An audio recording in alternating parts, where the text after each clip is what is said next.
Pertama, untuk reaktor yang menggunakan arang aktif dan zeolit, ini kan fungsinya untuk menghilangkan TSS, ya kan ya, Iya, Pak. Betul, Pak. padatan.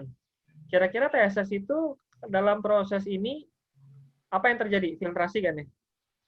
Iya. Iya, Pak. Nah, filtrasi itu apa sih yang mempengaruhi efektivitas filtrasi? Kalau kita belajar di apa namanya lab PAM ya, filtrasi itu dipengaruhi oleh apa? Kalau izin jawab, Pak ya. Kalau untuk yang di sini, kalau menurut saya dari absorbennya juga karena dia menyerap dari TSS-nya juga, dan kemudian juga dari apa sih namanya itu? Dari kalau kayak pasir itu kan Pak, dia rapat gitu. Nah, nanti kemungkinan TSS-nya itu untuk tersangkut gitu, tidak terikut ke bawah seperti itu, Pak. Jadi tadi TSS atau padatan itu kan bisa hilang karena filtrasi. Filtrasi itu apa sih anunya? Teorinya filtrasi itu adalah ketika media filter kita itu ukuran porinya lebih kecil Ya. dibandingkan padatannya kan. Iya. Oleh Ya. karena itu dia bisa tertahan di media kita. Ya. Jadi kata kunci apa namanya di filter itu bukan proses absorpsi, tetapi dia adalah filtrasi ya. Jadi filtrasi itu adalah pori-porinya. Nah, filter itu bagaimana bisa lebih efektif? Yang pertama adalah ukuran dari materialnya, medianya, ya kan? Itu mempengaruhi porinya. Yang kedua, faktor ketebalannya, ya kan? Kalau misalnya media filternya lebih tebal, tentu lebih banyak yang menyaring, sehingga berbanding lurus dengan banyaknya padatan yang tertahan, ya kan? Kalau semakin tebal, semakin banyak padatan yang tertahan, ya kan? Secara teori gitu kan ya? Ya, Nah, Pak. ketika kalian memvariasikan media antara karbon aktif dan zeolit, itu tidak menjawab keduanya. Ya. Kalau kalian menyatakan kenapa satunya lebih efektif, kalian harus buktikan bahwa salah satunya itu misalnya nanti kalau misalnya hasilnya yang lebih bagus adalah karbon aktif. Kenapa karbon aktif lebih baik? Karena medianya. Kenapa medianya lebih baik? Nah, jawabannya salah satunya. Kalau nggak ukuran medianya atau ketebalan medianya, maksudnya ukurannya ukuran pori ya. Nah, Iya. dan kita nggak ngukur itu kan. Nah, jadi kalau mau variasikannya itu adalah ukuran dari medianya atau ketebalannya kalau filtrasi. Ya kan? Nah, kalau semisal kita tahu salah satunya itu lebih kecil, misalnya zeolit lebih kecil atau apa namanya karbon aktifnya lebih kecil, maka kalau salah satunya lebih baik, maka kita bisa ke arah teorinya kan. Oh, zeolit lebih baik. Kenapa? Karena dia lebih kecil ukuran medianya, apa namanya diameter dari media itu lebih kecil sehingga tertahan lebih banyak. Bisa seperti itu. Tapi kalau nggak tahu nggak bisa dibuat kesimpulan, ya kan? Kita cuma mengira-ngira aja, ini kayaknya lebih kecil ya. Kenapa? Berdasarkan penampakan lihat nggak bisa kan? Tidak terukur. Penelitian kan harus terukur.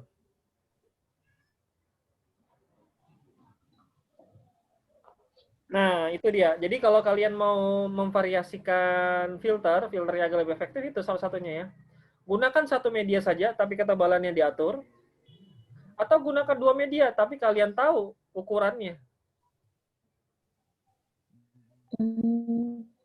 Paham nggak ya? Nah, jadi nanti Paham, Pak. kalau salah satunya lebih baik hasilnya, kalian bisa mengambil kesimpulan dari situ. Karena ukuran medianya.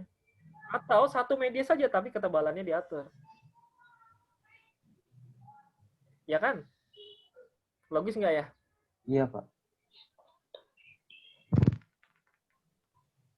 Ada yang belum mandi nggak nih? Ini nggak nyalain video, belum mandi nih. Online belum mandi semua.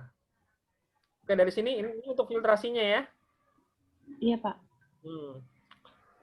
Terus laundry itu ada anunya kah? Ada kekeruhannya kah? Dari penelitian itu sebagian besar, Pak, biasanya parameter yang diuji atau yang dijadikan yang untuk diturunkan tadi ya TSS, COD sama BOD, Pak. Dari tampak juga biasanya kalau dari limbah laundry itu memang sedikit keruh. Dari mana asal padatannya? Sepertinya sih dari pencucian tadi, Pak. Mungkin dari pakaian-pakaian yang masuk Jadinya itu. kotor gitu ya. Ya, benar, Pak. Iya. Biasanya Dari kalau yang pakaian-pakaian. itu dia cuci motor. Oh, Cuci motor jelas kotor dia, ada TSS-nya. Kalau dari oh. laundry mungkin ada tapi tidak terlalu banyak. Mungkin ya, ini mungkin saja ya. Mungkin saya kurang tahu ya. Bisa jadi dari apa namanya filter bionya ini, bioreaktornya ini. Oh, Bisa jadi.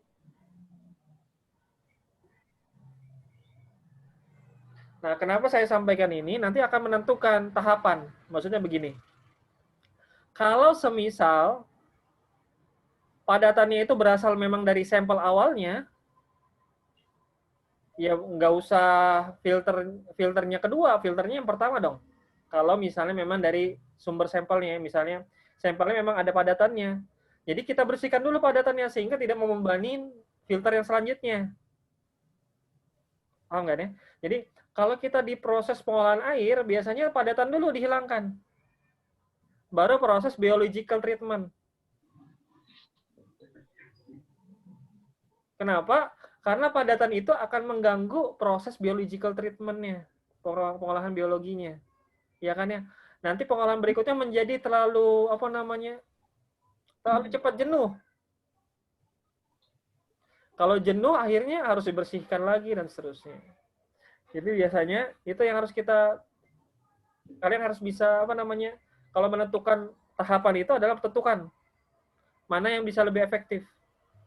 Kalau memang sampel dari awal ada padatannya, maka filternya dulu, difilterin dulu, baru masuk ke biological treatment-nya ini. Tetapi kalau memang dari biological treatment-nya yang kotor, gitu ya, keluar airannya itu keruh, nah bisa jadi seperti itu. Jadi biological treatment dulu, baru filtrasi. Nah ini yang kedua ya. Jadi yang pertama tadi soal filtrasi, yang kedua soal mana yang duluan.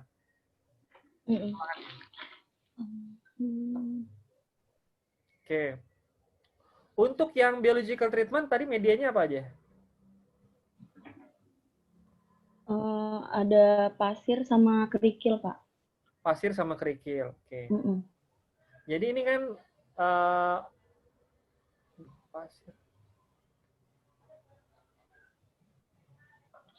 Jadi kan nanti ada proses seeding kan ya, seeding.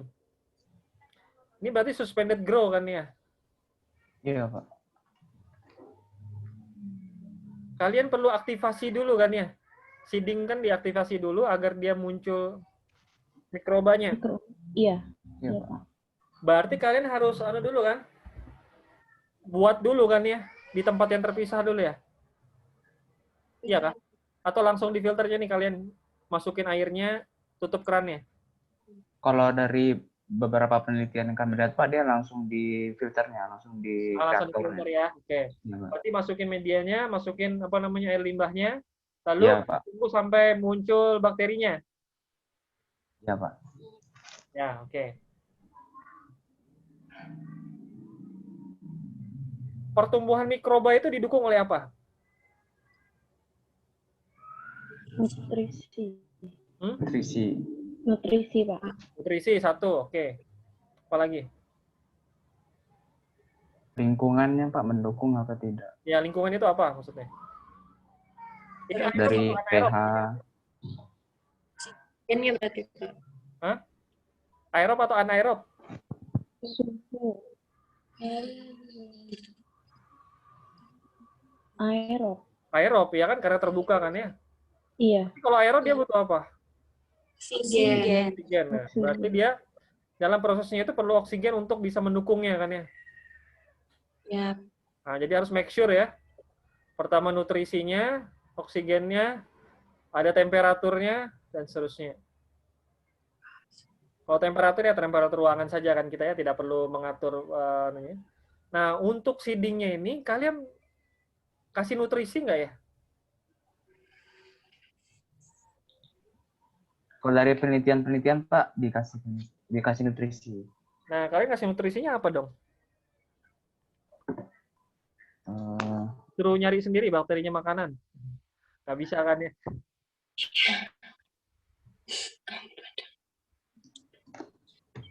Dia perlu sumber energi kan? Iya. Sumber karbon, dia perlu sumber karbon. Dari mana dia? Dia bukan termasuk yang otot. Nah, itu dia. Itu dipikirkan ya. Iya, Pak. Nah, jadi kalau misalnya proceeding, nutrisinya dari mana? Agar kita bisa mendorong agar dia itu cepat tumbuh. Ya. Jadi agar dia cepat tumbuh, mikrobanya di situ, bakterinya tumbuh. Sehingga bisa membantu proses pengolahan COD dan BOD-nya kita. Clear ya? Nah, Iya, Pak. jadi filtrasi. Yang kedua, stepnya, tahapan mana duluan pengolahannya. Apakah filtrasi duluan ataukah biological treatment-nya duluan. Yang ketiga adalah proses seeding tadi ya, persiapan untuk agar mikrobanya siap. Karena kalau mikrobanya nggak siap, kita kan nggak bisa lakukan pengolahan kan ya. Jadi harus siapkan dulu kan. Iya, Benar. Pak. Selanjutnya, kalau pengolahan seperti ini, maka kita perlu mengatur aliran masuk dan aliran keluar. Nah, itu kalian atur nggak? Belum, Pak. Belum nyampe, Pak. Nah, jadi kalian pakai apa nih? Pakai volumetric flow, apa namanya, debit, ataukah pakai HRT, hydraulic retention time. Nah, searching ya, HRT, hydraulic retention time. ART.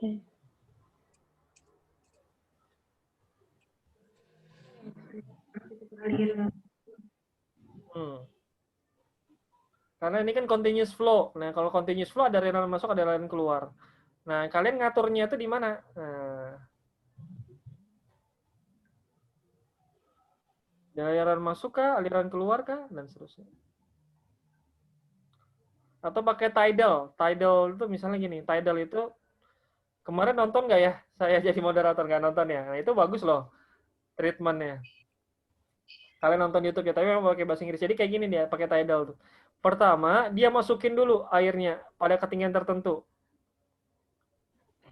Setelah itu didiamkan berapa lama, baru dikeluarkan berapa lama, baru didiamkan lagi, baru masukkan lagi. Nah, itu ada namanya tidal. Tapi biasanya kita pakai HRT ya, hydraulic retention time. Kita mengatur HRT-nya. Karena waktu tinggal itu menentukan kontaknya dia dengan media. Kontak media menentukan dengan kualitas. Gitu kan ya? Nah, jadi itu yang selanjutnya adalah soal aliran masuk, aliran keluar, ataupun HRT, hydraulic retention time. Nah, nanti kalian akan tentukan. Ini jadi banyak sekali nih ya. Kompleks sekali nih. Nggak juga santai aja.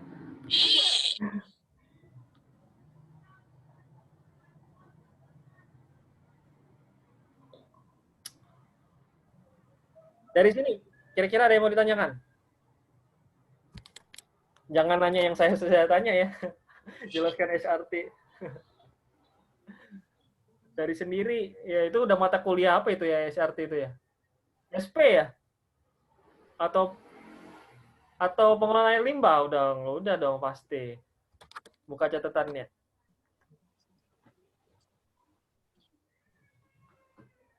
SP, saya ngajar SP kok. Oke, satuan proses ya. Silakan kalau ada yang mau diskusikan.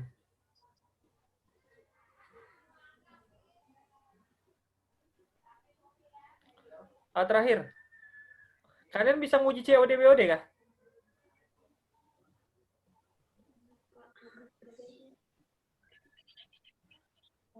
Ada mantan asisten sih Pak di sini. Kalau mantan asisten, ya insya Allah ya bisa ya. Kalau COD lebih cepat ya. COD lebih cepat, 1 hari bisa keluar hasilnya kan. Kalau BOD kan dia harus ngecek DO1 hari DO kelima, baru selisihnya DO5. Iya, Pak. Jadi waktu ngecek anunya aja udah lama tuh. Iya. Nah, itu harus dipikirkan tuh. Ngambil sampelnya berapa banyak? Karena dia perlu volume tertentu.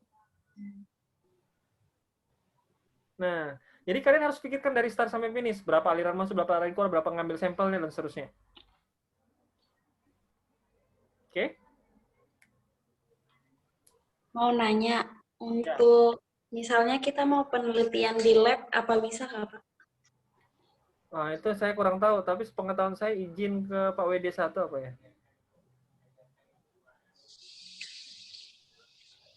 Pak, kalau misalnya semisal nggak bisa di lab gitu, terus gimana, Pak?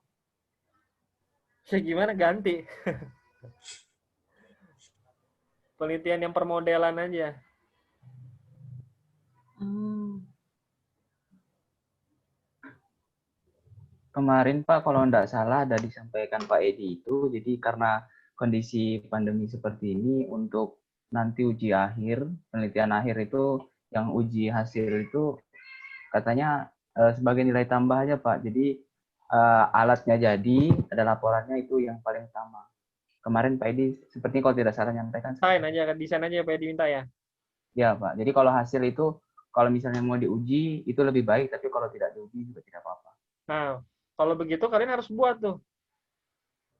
Pertama, setiap tahapan itu dia aliran masuk, aliran keluarnya berapa, ngambil sampelnya berapa, harus detail tuh berarti jadinya.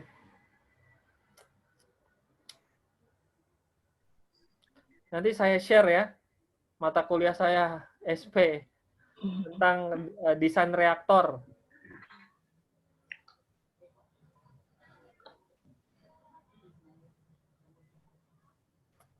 Oke, sampai sini dulu. Kira-kira ada yang lagi mau ditanyakan?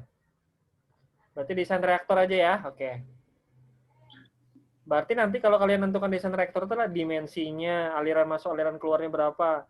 Itu nanti dari sampelnya ngambilnya berapa, dan seterusnya. Oke. Kalau cukup, kita cukup nih. Mungkin Pak untuk yang tinggi media di biosen filter itu seperti apa Pak? Apakah memang 70 cm itu memang ketentuannya atau gimana Pak? Ya, Atau bahkan bisa divariasikan? nah, ada salah satu faktor itu adalah kalau semakin banyak medianya, semakin banyak tempatnya dia untuk tinggal kan? Nah, itu Iya. jadi pertimbangan. Jadi sebenarnya ini banyak yang bisa divariasikan, atau cukup satu saja juga bisa. Misalnya biosen filter saja gitu ya. Mau fokusnya di COD dan BOD. Jadi tidak perlu TSS. Jadi memvariasikan ketebalan media. Nanti hasilnya adalah COD dan BOD-nya akan berbeda.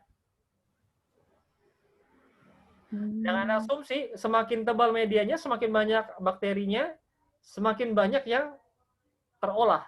Gitu. Jadi kalau kita mau buat desain, maka kita arahkan ke teori. Kalau teorinya filtrasi, maka teorinya filtrasi. Kalau teorinya biological treatment, maka semakin banyak yang bakterinya yang mengolah, maka akan semakin banyak yang terolah kan ya. Begitu.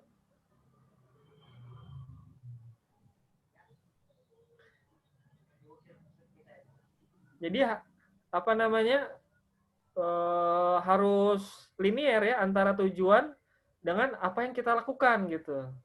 Kalau tujuannya filtrasi, maka ketebalan dan ukuran media. Kalau biological treatment, maka semakin banyak mikrobanya. Konsentrasi dari inputnya. Tentu kalau semakin pekat, semakin apa namanya, banyak yang semakin sulit kan ngolahnya kalau semakin pekat. Misalnya contoh nih, ini bisa juga divariasikan gini. Sampelnya divariasikan konsentrasinya. Gimana cara konsentrasinya divariasikan? Ambil sampel dari laundry-nya, baru encerkan 50%, encerkan 30%, encerkan 10%. Berubah kan konsentrasinya? Nanti hasil keluarannya pasti beda. Konsentrasi awal, konsentrasi akhir. Pasti presentasinya beda. Kalau yang lebih sedikit pasti lebih cepat terolah. Kalau semakin pekat, dia semakin perlu butuh waktu untuk mengolah. Nah, jadi batasan masalahnya ya, ini jadi akhirnya kita setelah diskusi, batasan masalahnya itu perlu diperkuat. Jadi apa sih yang mau kita teliti ini? Misalnya efektivitas dari Biosen filter kita. Yang mau kita variasikan sampelnya atau mau variasikan Biosen filternya? Biosen filternya apa yang mau divariasikan? Ketebalannya kah? Ukuran medianya kah? Kan misalnya kalau ukuran medianya lebih sesuai, lebih enak nempelnya dan seterusnya. Banyak hal yang bisa dilakukan. Ini diskusi kita ya. Oke. Mungkin demikian dulu. Ada lagi? Ini pekan berapa nih? Ini pekan pertama ya, bulan September, tanggal 5. Jadi sejak, apa namanya, bukan sejak, mulai tanggal 7 sampai tanggal 24 ini saya ada pelatihan dasar CPNS. Jadi Senin sampai Jumat saya nggak bisa. Jadi kalau mau ketemu saya, Zoom itu hari Sabtu aja bisanya. Gimana? Ya, Pak. Gak apa-apa ya? Ya, bisa, Pak. Jadi nanti diskusi kita. Ini September, Oktober, November ya? Ya, Pak. Nah, harapan saya di pekan ketiga dan keempat ini udah clear kita ya, apa yang mau dikerjain ya. Jadi pekan depan silahkan kalian buat rancangan yang baru, hasil diskusi kalian. Nah, dari situ nanti mudah-mudahan di pekan ketiga sudah clear. Pekan yang selanjutnya udah bisa running buat desainnya ataupun kalau mau buat alatnya dan seterusnya. Oke ya, kita gitu rencananya ya. Ada lagi? Jadi kalau misalnya bisa nge-lab, kalau nggak salah nge-labnya itu bolehnya di bulan November. Semua tahun saya. Jadi September, Oktober fokus di kelas, November nge-lab. Dengan izin tentu dan dengan protokol kesehatan. Jadi upayakan sudah selesai desainnya itu sebelum nge-lab. Ya. Jadi kita diskusi dulu, clearkan dulu desainnya, kalian buat desainnya, November udah bisa coba alatnya. Jadi sebelum November itu udah apa ya? Kalau mau buat alatnya udah jadi bulan November, sebelum November. Nah, jadi November itu tinggal running aja. Desain buat itu di bulan September Oktober ini.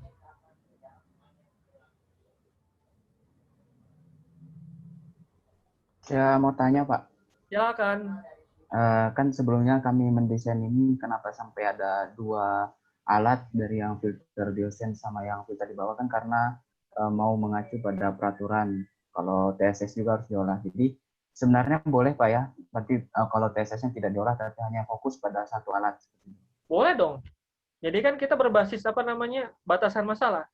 Kita mau batasi masalahnya itu apa? COD, BOD saja. COD, BOD, TSS. Makanya kita sebutkan di penelitian. Kalau ada yang nanya, kenapa tidak mengolah TSS? Ya kami batasinya di situ aja. Walau terus laundry, kalau laundry kan beda kalau cuci motor. Kalau cuci motor banyak kanunya, banyak padatannya.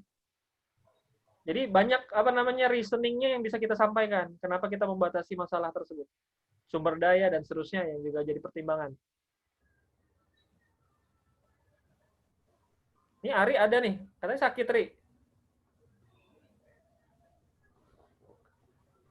Pak, ini di balik papan Pak saya Pak. Oh, Gerung. suspek nih Ari.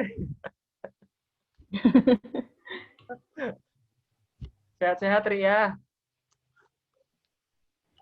Ya Pak, terima kasih Pak. Ya. Oke, cukup kah? Pak mau nanya. Ya boleh. Jadi kalau misalnya kita udah mau running tuh, nah terus untuk waktu aklimatisasi sama seedingnya itu jadinya berapa lama? Soalnya dari jurnal yang kita baca itu sekitar 4 minggu kan Pak. Tapi waktu kita praktikum PPKL kemarin itu 14 hari aja tuh udah cukup gitu. Ya jadi memang Jadi sangat gimana? tergantung dengan bakterinya ya.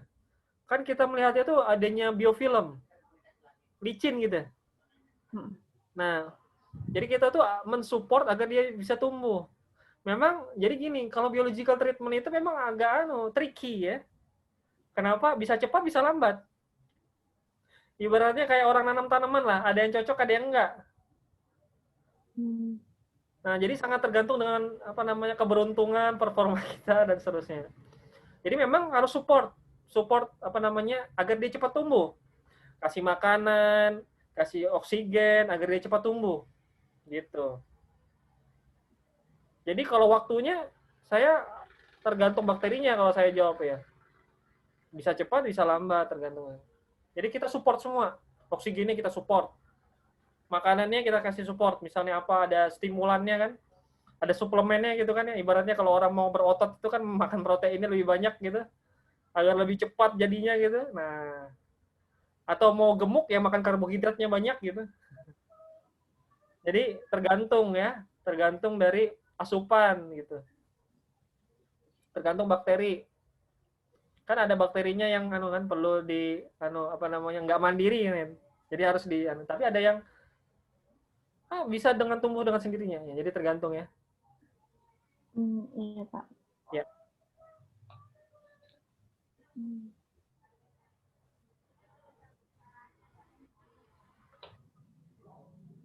Oke, cukup? Ada lagi? Silakan. Mungkin dari saya Pak terakhir. Ya, Rifki. Karena kan ini kita mau variasikan, karena pasti harus divariasikan kan Pak, ada yang divariasikan supaya mengetahui seberapa efisiensi alat yang digunakan. Nah berarti mau memang harus dilakukan pengujian Pak ya, harus diuji di lab.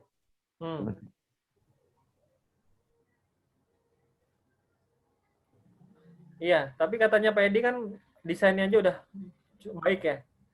Iya Pak. Karena kondisi pandemi ya. Saya ikut dosen pengampu kan, penanggung jawab mata kuliah. Nah, jadi teorinya harus kita kuatkan ya. Misalnya cari sampel padatannya tinggi, berarti TSS saja cukup. Nah, TSS optimal gimana? Filtrasinya, padatannya, biar bisa tertahan, ukurannya dan ketebalannya. Kalau misalnya biosen filter, apa sih yang mempengaruhi biological treatment nih? Nah, itu dia. Jadi harus ke arah sana. Apa yang bisa kita variasikan dari sana? Gitu. Jadi buka lagi nih teori. Apa sih yang mempengaruhi? Nah, itu yang kita variasikan. Jadi bisa linear antara teori dengan apa yang kita lakukan gitu. Jadi nggak usah banyak-banyak ya. Kan latihan aja.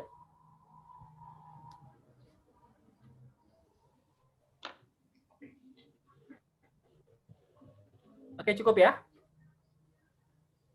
Cukup. Nah, ini sudah saya rekam, nanti akan saya post di Mols yang sudah direkam. Jangan lupa absen sampai jam 12. Tetap sehat, tetap semangat, jaga kesehatan ya. Hari yang sakit nih cepat sembuh. Mudah-mudahan pandemi cepat lewat, jadi kita bisa ketemu lagi. Ya, offline. Terima kasih Pak. Terima kasih banyak Pak. Sama-sama. Terima kasih Pak. Terima kasih Pak. Terima kasih Pak. Cukupkan. Assalamualaikum warahmatullahi wabarakatuh. Selamat pagi. Waalaikumsalam. Waalaikumsalam warahmatullahi wabarakatuh. Ya, saya N ya. Ya, Pak.